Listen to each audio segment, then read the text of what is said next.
paz do Senhor, um bom dia, uma boa tarde, uma boa noite, tudo bem?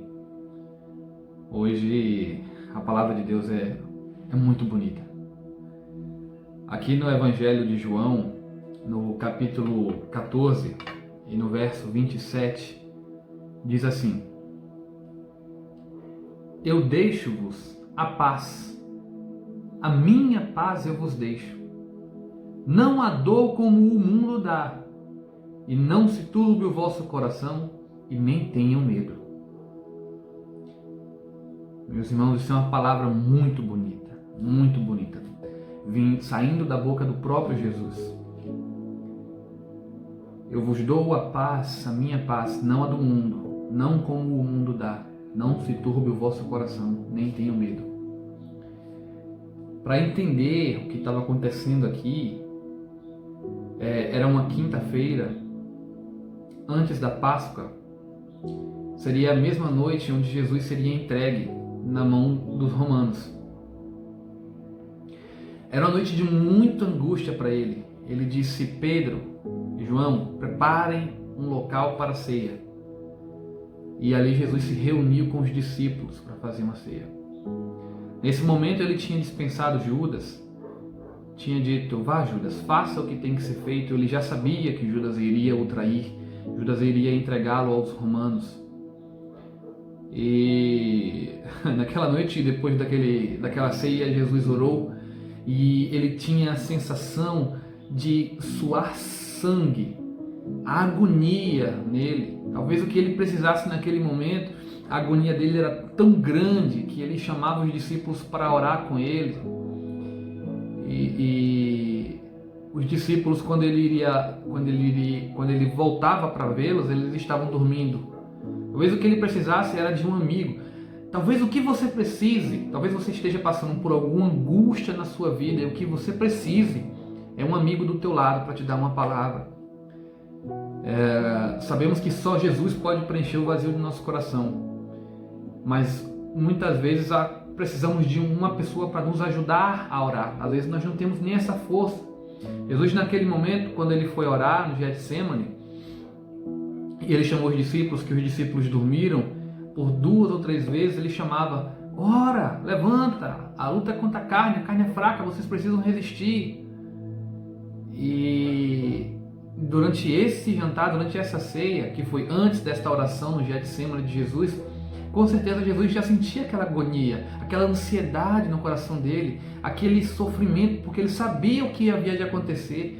E foi neste momento, nesta ceia, logo após ele ter dispensado Judas, as pessoas pensavam que Judas foi fazer alguma coisa relacionada às finanças, porque Judas era quem cuidava das finanças da campanha de Jesus, que Jesus promulgava com os seus discípulos, com os seus apóstolos.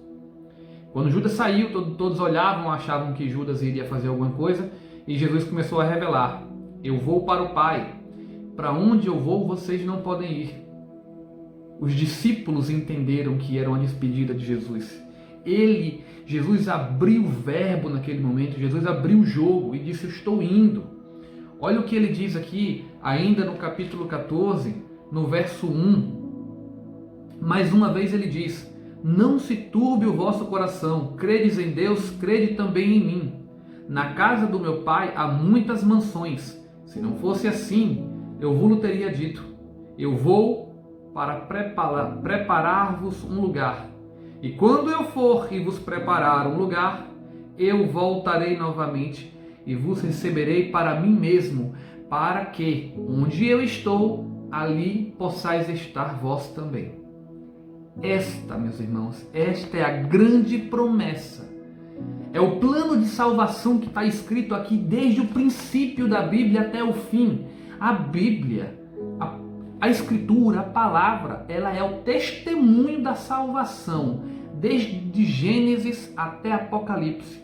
Ela já vinha ali promulgando, ela já vinha ali clamando, já vinha contando toda a história, todo o plano que seria esta salvação.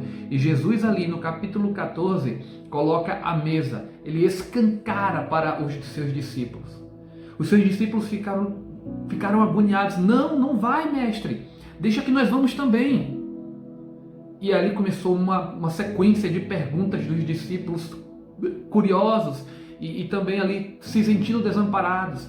Foi quando Jesus prometeu: eu vou, mas eu vou preparar morada para vocês. Eu vou preparar morada para que vocês, onde eu estiver, estejam comigo. Jesus subiu ao céu, nós sabemos disso. E ele enviou o Consolador, que é o Espírito Santo. É o Espírito Santo que habita em nós. Mas naquele momento os discípulos não queriam compreender, porque eles andaram 3 anos com Jesus. Meus irmãos, se eu andasse um dia com Jesus aqui na terra, eu iria também ter saudade deles.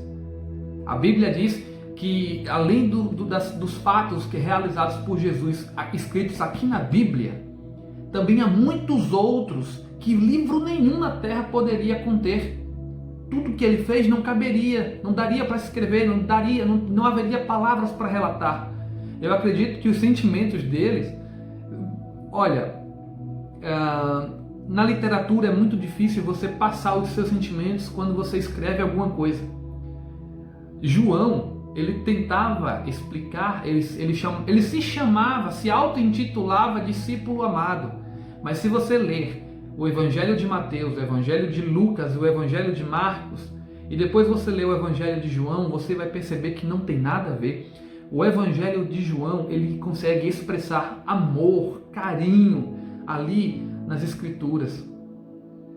Jesus amou, João amou, mas João amou Jesus de tal maneira que ele conseguiu passar aquele amor escrito.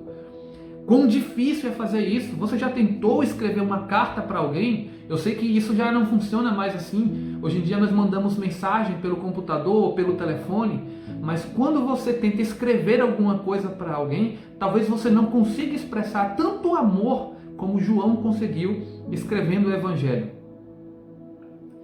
Meus irmãos, esta foi a ordem de Jesus. Amai-vos uns aos outros tanto quanto eu vos amei. Jesus nos amou a ponto de morrer numa cruz para conseguir deixar de fato a salvação que está descrita nesta Bíblia válida. Jesus morreu na cruz para que isso fosse possível. Se você tem dúvidas de como funciona o plano da salvação, comece a ler os Evangelhos, comece a ler a Bíblia e a palavra vai revelando para você como isso aconteceu. E Jesus deixou este mandamento: amai-vos uns aos outros. João conseguiu passar esse mandamento.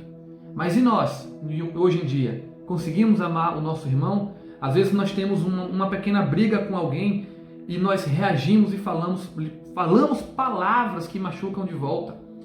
Nós somos pessoas reacionárias. Hoje em dia, principalmente no mundo de política tão polarizado. Se é de esquerda, se é de direita, se tem um fala uma coisa, outro responde de outra maneira. Se você pisar no pé de alguém e a pessoa olhar para você de cara feia, já pode dar uma briga. As pessoas estão banalizando, sempre trazendo palavras de raiva, de ódio um para o outro, reagindo. A pessoa te fala uma coisa e você, pá, na lata, alguma coisa, pá, pá. Não é assim que Jesus explicou.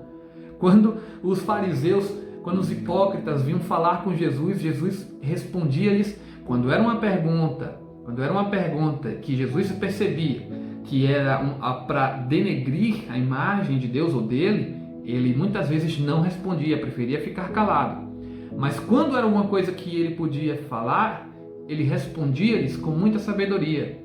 Porque Jesus disse, quando nós exortamos, estamos demonstrando o amor. A própria palavra fala isso.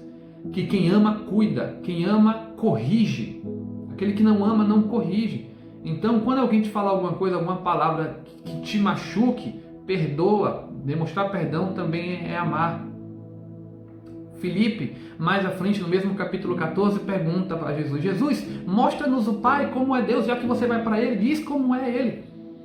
Jesus disse: você há tanto tempo anda comigo, Filipe, você não conhece o Pai? Eu sou o mesmo que o Pai. O Pai está em mim. Você vai ver o Pai através de mim. Queridos, é muita profundidade na palavra de Deus. Jesus veio, testificou o caráter do Pai. Jesus diz aqui que Ele é o caminho. Ninguém vai ao Pai senão por Ele. Portanto, nós temos que ser seguidores, amar uns aos outros como Ele amou. E nós temos que saber que não devemos ter o nosso coração turbado, porque Jesus mesmo disse: não se turbe o vosso coração, ok? Não se turbe o vosso coração. Eu dou a paz, a minha paz, não como o mundo dá. O interessante é que nesta época que Roma dominava as nações, Roma ali tinha um domínio imperial, cerca de 27 anos antes de Jesus ter nascido, até 200 anos depois, eles chamavam a Pax Romana, que era a paz romana. Foi uma época onde eles diziam haver paz, porque os povos bárbaros nas fronteiras de Roma não invadiam. Apesar de ter revoltas internas, muitas revoltas internas dentro dos países controlados por Roma, eles diziam que era a paz romana, era uma paz conturbada, era uma falsa paz. Por isso Jesus diz: eu lhe dou uma paz, não como o mundo dá, mas a minha paz, a minha paz. Então, fiquemos firmes, nos agarremos nas promessas de Jesus. Vamos amar uns aos outros tanto quanto Jesus vos amou, nos amou. Quando alguém te falar alguma coisa grave, quando alguém te falar alguma coisa que te machuque, não responda-lhe mal, perdoa. A própria oração do Pai Nosso que vamos fazer agora, ela já nos mostra como isso é possível. Se nós não perdoarmos o nosso próximo, Deus também não nos perdoará. Se você quer o perdão de Deus, você tem que perdoar teu próximo. Não precisa você ir atrás dele para pedir um perdão. Se você não fez alguma coisa ativamente contra ele, diga a Deus na sua oração: Deus, no meu coração eu decido perdoar. Perdoar é uma decisão. Amém? Vamos fazer a oração do Pai Nosso, meus irmãos. Vamos fazer a oração do Pai Nosso, que é o que o Mestre nos ensinou. Amém? Muita gente diz que não sabe orar. Esta oração todos nós sabemos. Podemos começar por ela. É um bom pontapé inicial. É uma oração muito forte. Vamos começar? Ela é assim: Pai nosso que estás no céu, santificado seja o teu nome. Venha a nós o vosso reino e seja feita a tua vontade, assim na terra como no céu. O pão nosso de cada dia nos dai hoje, e perdoa as nossas dívidas, assim como nós perdoamos os nossos devedores. Não nos deixe cair em tentação, mas livra-nos do mal, pois teu é o poder, o reino e a glória para sempre. Amém. Amém, meus irmãos. Amai-vos uns aos outros tanto quanto vos amei. E lembre-se, receba a paz que Jesus te dá, não a paz como o mundo dá. E não se turbe o vosso coração, muito menos tenha medo. Jesus é contigo, meu irmão. Deus é contigo. O Espírito Santo é contigo. Você crê?